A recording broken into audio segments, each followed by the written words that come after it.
জানিয়ে দিব এই মুহূর্তে আমাদের হাতে এসেছে বাংলাদেশের গুরুত্বপূর্ণ আপডেট সংবাদের শিরোনাম। শুরুতেই থাকছে পদত্যাগ করলেন এনসিপির কেন্দ্রীয় যুগ্ম মুখ্য সমন্বয়ক। এবারে জানিয়ে দিব দেশের পক্ষের শক্তি বিএনপিকে মানুষ বিজয়ী করবে বলছে বিএনপি নেতা মির্জা ফখরুল। আরও থাকছে বেগম খালেদা জিয়ার মৃত্যুতে শোক জানাতে বাংলাদেশ হাইকমিশনে রাজনাথ সিং। এদিকে মায়ের অনুপস্থিতির শূন্যতা ভাষায় প্রকাশ করার মতো নয় বলছে বিএনপি নেতা তারেক রহমান।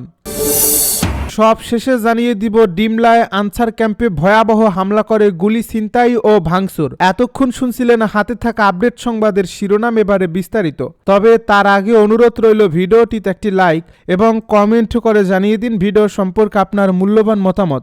আরও জানিয়ে দিন ভিডিওটি কোথা থেকে দেখছেন বা কোন জেলা থেকে দেখছেন। পদত্যাগ করলেন এনসিপির কেন্দ্রীয় যুগ্ম মুখ্য সমন্বয়ক। জাতীয় নাগরিক পার্টি থেকে এবারে পদত্যাগ করেছেন দলটির কেন্দ্রীয় যুগ্ম মুখ্য সমন্বয়ক খান মুহম্মদ মুরসালিন। বৃহস্পতিবার দুপুরে নিজের ফেসবুক অ্যাকাউন্টে দেওয়া এক পোস্টের মাধ্যমে তিনি এ সিদ্ধান্তের কথা জানান। ফেসবুকের এ পোস্টে খান মুহম্মদ মুরসালিন লেখেন, তিনি এতদিন এনসিপির কেন্দ্রীয় যুগ্ম মুখ্য সমন্বয়ক হিসেবে দায়িত্ব পালন করেছেন। পাশাপাশি পার্টির মিডিয়া সেল এবং প্রচার ও প্রকাশনা সেলেও তিনি কাজ করেছেন। সর্বশেষ নির্বাচনী সময়কালে এনসিপির মিডিয়া উপকমিটির সেক্রেটারি হিসেবেও কাজ করেছেন তিনি। এ পোস্টে তিনি আরও জানান, আজ থেকে তিনি জাতীয় নাগরিক পার্টির সব ধরনের দায়িত্ব ও পদ থেকে পদত্যাগ করেছেন। পদত্যাগের কারণ সম্পর্কে বিস্তারিত ব্যাখ্যা একটি ভিডিও বার্তায় তুলে ধরেছেন বলেও উল্লেখ করেন তিনি। তবে এনসিপি ছাড়লেও রাজনীতি থেকে সরে যাচ্ছেন না বলে স্পষ্ট করেন খান মুহম্মদ মুরসালিন। তিনি লেখেন, এনসিপি থেকে পদত্যাগ করলেও রাজনীতি থেকে পদত্যাগ করছি না, দেখা হবে রাজপথে।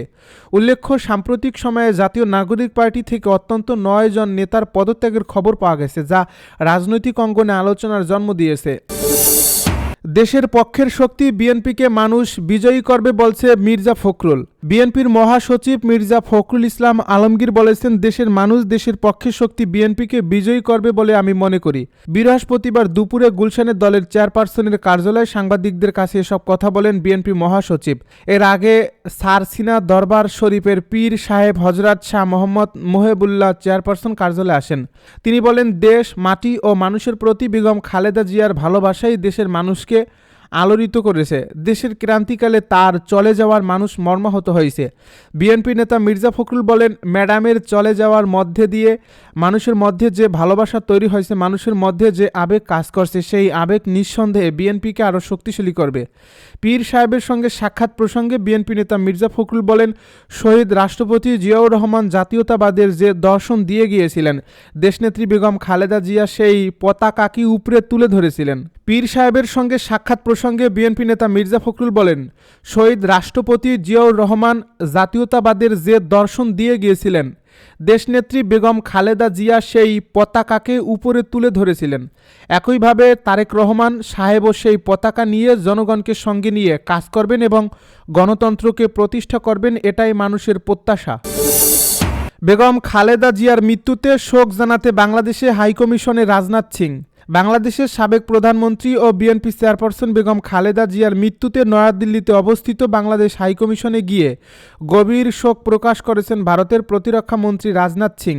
বৃহস্পতিবার নয়াদিল্লিতে অবস্থিত বাংলাদেশ হাইকমিশনে গিয়ে প্রতিরক্ষা মন্ত্রী রাজনাথ সিং শোক বইয়ে স্বাক্ষর করেন। তিনি হাইকমিশনার এবং অন্যান্য কর্মকর্তার সঙ্গে সাক্ষাৎ করে বেগম খালেদা জিয়ার পরিবার, বিএনপি সমর্থকদের এবং বাংলাদেশের জনগণের প্রতি সমবেদনা জ্ঞাপন করেন।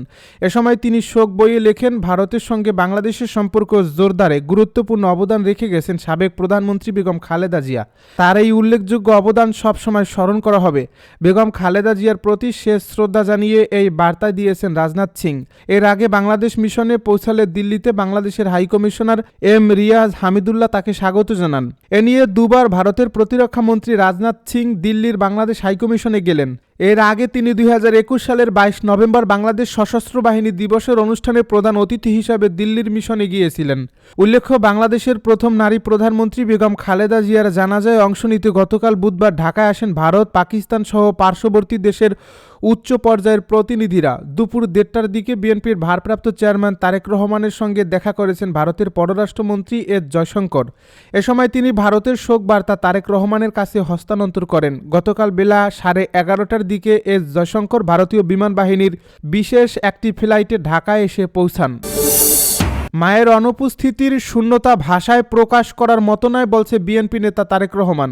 বিএনপির ভারপ্রাপ্ত চেয়ারম্যান তারেক রহমান বলেছেন, গভীর শোক ও কৃতজ্ঞতায় ভাস্বর হয়ে আমি আমার প্রিয় মা, জীবনের প্রথম শিক্ষক, 3বারের প্রধানমন্ত্রী বেগম খালেদা জিয়াকে আমার বাবা, শহীদ রাষ্ট্রপতি জিয়াউর রহমানের পাশে চিরনিদ্রায় শায়িত করেছি।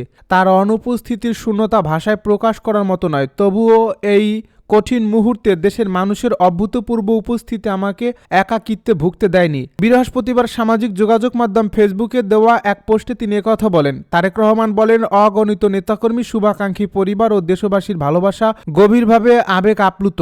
লক্ষ লক্ষ মানুষ একসাথে এসে যেভাবে সম্মান জানিয়েছে, ভালোবাসা দিয়েছে এবং এই কঠিন সময়ে পাশে দাঁড়িয়েছে, তা আমাকে আবারও মনে করে দিয়েছে তিনি শুধু আমার মা ছিলেন না, অনেক দিন থেকে তিনি ছিলেন সমগ্র জাতির মা।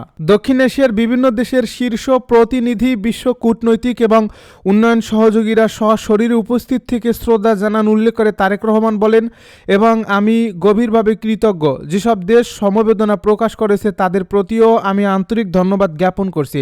আপনাদের এই সহমর্মিতা আমাদের হৃদয় গভীরভাবে ছুঁয়ে গেছে। শোকের এই মুহূর্তে আমি আমার প্রাণপ্রিয় বাবা শহীদ রাষ্ট্রপতি জিয়াউর রহমান এবং ভাই আরাফাত রহমান কোকোকে স্মরণ করছি। আজ এত মানুষের ভালোবাসায় সিক্ত হয়ে মনে হচ্ছে নিকটজন হারানোর শূন্যতা পেরিয়ে পুরো বাংলাদেশই আমার পরিবার হয়ে উঠছে। আমার মা সারা জীবন নিরলসভাবে মানুষের সেবা করেছেন উল্লেখ করে তারেক রহমান বলেন, আজ তার সেই দায়িত্ব ও উত্তরাধিকার আমি গভীরভাবে অনুভব করছি। একাগ্রতা ও দায়বদ্ধতার সঙ্গে আমি প্রতিশ্রুতি দিচ্ছি, যেখানে আমার মার পথছাড়া থেমেছে সেখানে আমি চেষ্টা করব সেই পথযাত্রাকে এগিয়ে নিতে, সেই মানুষদের জন্য যাদের ভালোবাসা ও বিশ্বাস তাকে শেষ নিঃশ্বাস পর্যন্ত শক্তি দিয়েছে, প্রেরণা জুগিয়েছে। ডিমলায় আনসার ক্যাম্পে হামলা করে গুলি, ছিনতাই, ভাঙচুর। নীলফামারীর ডিমলায় বুড়ি তিস্তা নদী পুনর্খনন প্রকল্পে কেন্দ্র করে সংঘর্ষের ঘটনায় আনসার ক্যাম্পে হামলা, ভাঙচুর ও লুটতরাজের ঘটনা ঘটছে। এ সময় আইনশৃঙ্খলা বাহিনীর 10 রাউন্ড শটগানের গুলি ছিনতাই করা হয়। সহিংসতায় সাংবাদিকসহ অন্তত 10 জন আহত হয়েছেন। সরকারি ও প্রকল্প সংশ্লিষ্ট সম্পদের ক্ষয়ক্ষতির পরিমাণ প্রায় 2 কোটি টাকা ব্যয় বলে প্রাথমিকভাবে ধারণা করা হচ্ছে। বুধবার সন্ধ্যায় বুড়ি তিস্তা নদী সংলগ্ন আনসার ক্যাম্প ও খনন প্রকল্প এলাকায় এই নৈরাজ্যকর পরিস্থিতির সৃষ্টি হয়। জানা যায়, পানি উন্নয়ন বোর্ড ও ঠিকাদারি প্রতিষ্ঠান নদী খনন কাজের প্রস্তুতি নিলে স্থানীয়দের মধ্যে উত্তেজনা দেখা দেয়। রাষ্ট্রীয় শোক চলাকালে সরকারি ছুটির দিনে খনন কাজের প্রস্তুতি নেওয়ার আপত্তি ওঠে। পরিস্থিতি বিবেচনায় পাইব সাময়িকভাবে কাজ বন্ধ রাখার সিদ্ধান্ত নিলেও পরে তা সংঘবদ্ধ হামলায় রূপ নেয়।